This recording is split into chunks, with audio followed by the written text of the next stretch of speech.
जय हिंद दोस्तों ऑनलाइन का ज़माना है तो आप भी ऑनलाइन शॉपिंग करते होंगे। कई लोग ऐसे भी होंगे जो रेगुलर तो नहीं पर कभी कभार ऑनलाइन शॉपिंग जरूर करते हैं। शॉपिंग के लिए ज़्यादातर हम अमेजन और फ्लिपकार्ट पर ही जाते हैं और अक्सर जब आप वहां पर कोई प्रोडक्ट सर्च कर रहे होते हैं तो अचानक से कोई प्रोडक्ट आपको पसंद आ जाता है या उस पर अच्छा ऑफर देखकर उसको ऑर्डर कर देते हैं। लेकिन यहीं पर आपके साथ खेला हो जाता है। क्या कभी आपने इस बारे में सोचा कि आपका मन अचानक से उस प्रोडक्ट पर आकर ही क्यों रुक गया? ये केवल आपके दिमाग का भ्रम है कि हमें वो प्रोडक्ट पसंद आ गया या उस पर बढ़िया सा ऑफर चल रहा था तो हमने उसको खरीद लिया।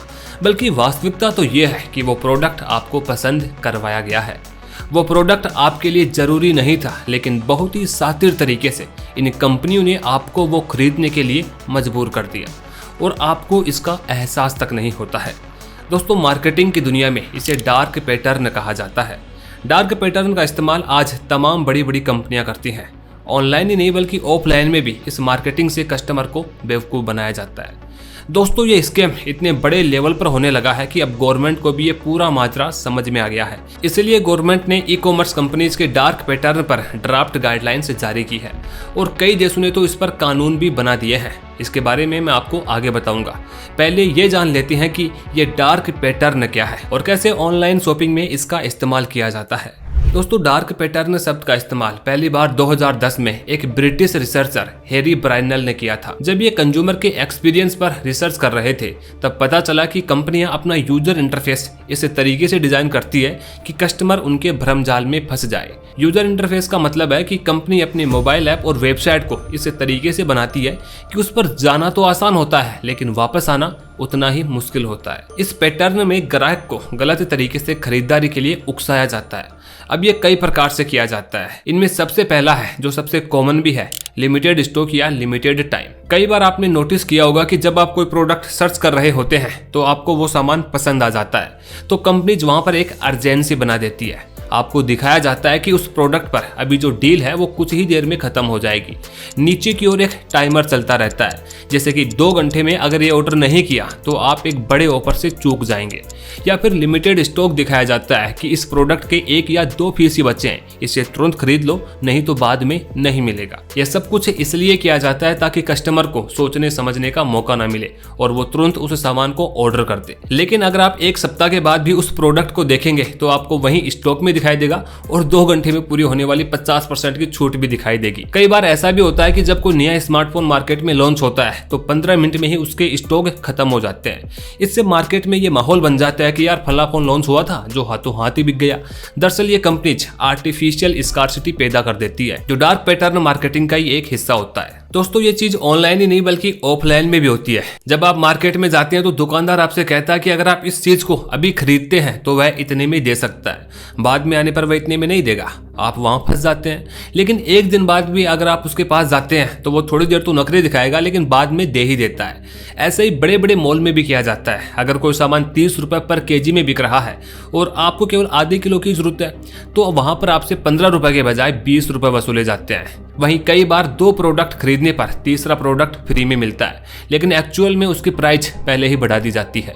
दूसरा तरीका होता है हिडन प्राइस का। ऑनलाइन शॉपिंग में कई बार ये प्रोडक्ट्स की प्राइसिंग और डिटेल्स को छुपा करके रखते हैं या फिर ऐसी जगह पर रखते हैं जहां से यूजर्स को आसानी से दिखाई नहीं देती है। ये स्कैम फेस्टिवल ऑफर्स के समय ज्यादा किया जाता है, जैसे कि कई बार प्रोडक्ट की EMI प्राइस को बोल्ड और हाईलाइट करके दिखाया जाता है और एक्चुअल प्राइस छोटा सा नीचे की ओर दिखाई देता है। अब कई लोग इसे EMI प्राइस को ही एक्चुअल प्राइस समझ लेते हैं। उन्हें लगता है कि 1 लाख की कीमत वाले लैपटॉप को 10,000 में ही दे रहे हैं, जबकि यह उस प्रोडक्ट की मंथली EMI है। अब कुछ लोगों को तो बिलिंग करते समय इस चीज का पता चल जाता है और कई लोग इसे प्राइस समझकर ही ऑर्डर भी कर देते हैं। एक और दूसरा तरीका होता है प्राइस को बढ़ा करके डिस्काउंट देना, जो आजकल ये अपनी सेल में करते हैं। जैसे इस फोन को देखिए, फ्लिपकार्ट अपनी सेल में इस फोन को 20,000 रुपए में बेच रहा है, जिसकी एक्चुअल प्राइस 17,000 दिखा रहा है।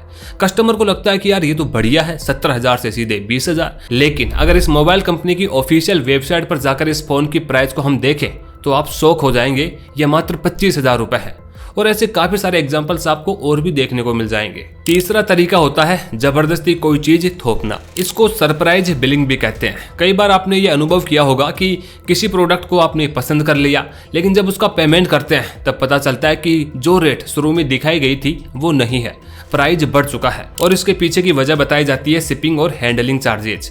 कई कंपनीज तो इससे भी एक कदम आगे निकल जाती है, जो मेंबरशिप फीस के नाम पर भी पैसा ले लेते हैं। ऐसे ही किसी सामान के साथ कंपनियां इंश्योरेंस प्रीमियम भी बेच देती है।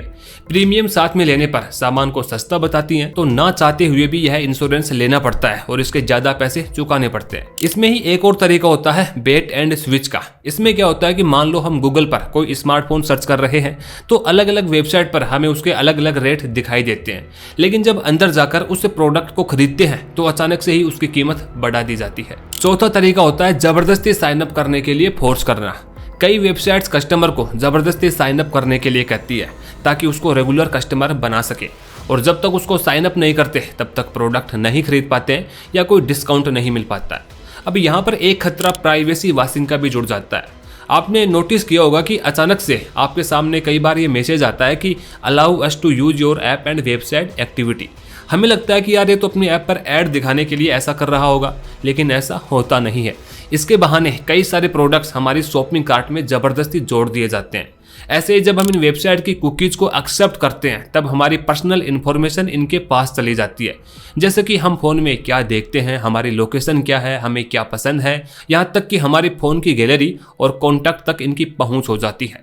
फिर इन डिटेल्स का इस्तेमाल यह हमें आगे आने वाले दिनों में एड्स को दिखाने के लिए करते हैं। इन एड्स के जरिए ये किसी इंसान की पसंद और नापसंद को भी प्रभावित कर सकते हैं। कई कंपनीज तो इस डेटा का सौदा भी करती है। ऐसे ही इनकी रिफंड पॉलिसी भी काफी मुश्किल होती है। कई बार खराब प्रोडक्ट की वजह से कस्टमर रिफंड या रिटर्न चाहता है, लेकिन यह पॉलिसी इतनी मुश्किल और इतनी ज्यादा स्टेप्स वाली होती है कि ग्राहक परेशान हो जाता है और आखिर में उस खराब प्रोडक्ट को ही अपने पास रखना ठीक समझता है। दोस्तों, पांचवा तरीका होता है फोर्स कंटिन्यूटी।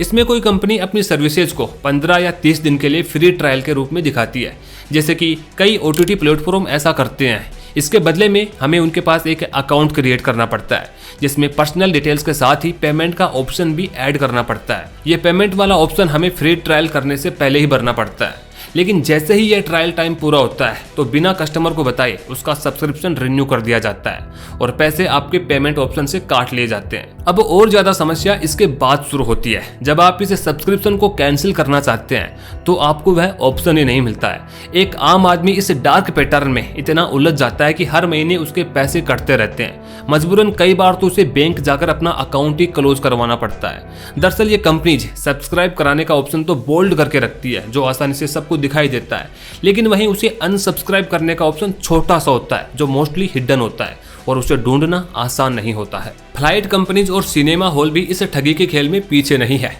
जब कोई फ्लाइट या सिनेमा टिकट को सर्च करता है तो कई बार सभी सीटें फुल दिखाई देती है, जबकि हकीकत में ऐसा होता नहीं है। सीटें खाली ही रहती है, लेकिन ग्राहक को यह दिखाया जाता है कि सीटें तेजी से बुक हो रही हैं। ऐसे में ग्राहक एक्स्ट्रा प्राइस देकर तुरंत टिकट को बुक करना चाहता है और कंपनी आसानी से अपनी एक सीट बेच देती है। छठवां तरीका होता है मिसलीडिंग एड्स करना। अपने प्रोडक्ट का प्रचार करवाने के लिए ये कंपनीज बड़े बड़े फेमस सेलिब्रिटीज को हायर करती है। इन सेलिब्रिटीज से प्रोडक्ट के बारे में बड़ा चढ़ा करके बुलवा लिया जाता है या फिर दिखाया कुछ और जाता है और प्रमोशन किसी दूसरी चीज का किया जाता है। इसको ऐसे समझिए जैसे कि सीधे तौर पर शराब का ऐड नहीं किया जा सकता, तो कंपनी इसके बदले में सोडा ड्रिंक या म्यूजिक CD का प्रचार कर देती है। ऐसे ही पान मसाला कंपनीज करती है, कोई इलायची के नाम पर तो कोई केसर के नाम पर गुटखे का प्रचार कर रहा है। ये भी डार्क पैटर्न का ही पार्ट माना जाता है। दोस्तों, ऑफलाइन खरीदारी में अगर हम कहीं पर ठगे जाते हैं तो हमारे पास एक ये ऑप्शन तो बचता है कि चलो दोबारा जाकर के बातचीत कर सकते हैं, लेकिन डार्क पैटर्न जाल की बुनावट इतनी बारीक और इतनी महीन होती है कि यहाँ पर हमारी सारी होशियारी धरी रह जाती है। कुछ समय पहले जो चीज दिखाई देती है अगले ही पल वह गायब हो जाती है। फेडरल ट्रेड कमीशन ने 2021 में एक स्टडी में कहा था कि लगभग 70% वेबसाइट इस तरह की डार्क पैटर्न मार्केटिंग का उपयोग करती हैं। यूरोपियन यूनियन डार्क पैटर्न को लेकर कानून भी बना चुका है और कई कंपनीज पर एक्शन भी लिया गया है। इंडियन गवर्नमेंट भी इसके लिए तैयारी कर रही है। गवर्नमेंट ने ड्राफ्ट रिपोर्ट तैयार कर ली है जिसमें 10 प्रकार के डार्क पैटर्न सिलेक्ट किए गए हैं। इसमें और पता लगाने के लिए गवर्नमेंट एक हैकाथॉन का आयोजन कर रही है जो डार्क पैटर्न्स को डिटेक्ट करेगा और ये भी पता लगाएगा कि इसका स्केल कितना बड़ा है। इसके लिए प्लगइन्स, एप्लीकेशन, मोबाइल ऐप और ब्राउजर एक्सटेंशन तैयार किया जा रहा है।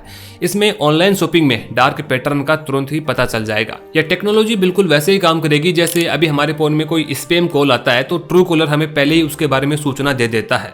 अगर कोई कंपनी ऐसा करेगी तो उस पर 10 लाख रुपए तक का जुर्माना लगाया जा सकता है। दोस्तों, गवर्नमेंट का जो काम है वो अपना काम कर रही है, लेकिन ये कंपनीज इतनी शातिर होती हैं कि इन कानून से बचने के लिए भी इनके पास 1000 तरीके होते हैं। अगर एक गली बंद हुई तो ये दूसरी गली से अपना प्रोडक्ट बेच ही देती है। तो इनसे बचने का तरीका है कि आप जब भी ऑनलाइन शॉपिंग करें तो समझदारी से करें, अलग अलग वेबसाइट पर जाकर प्रोडक्ट के बारे में ज़्यादा रिसर्च करें, या फिर सबसे बढ़िया है कि किसी भी सामान को खरीदने से पहले ऑफलाइन मार्केट में भी जाकर के उसके बारे में पता करें। तो इस ऑनलाइन जमाने में किसी भी प्रकार के स्कैम से बचने के लिए जरूरी है कि आप ज़्यादा जानकारियां रखें। तो बेहतर होगा कि आप इस वीडियो को भी ज़्यादा से ज़्यादा शेयर कर दें ताकि और भी लोगों तक इस प्रकार की जानकारी पहुँच सके। अगर चैनल पर पहली बार आए हो तो हमारे चैनल को सब्सक्राइब जरूर कर लें। धन्यवाद।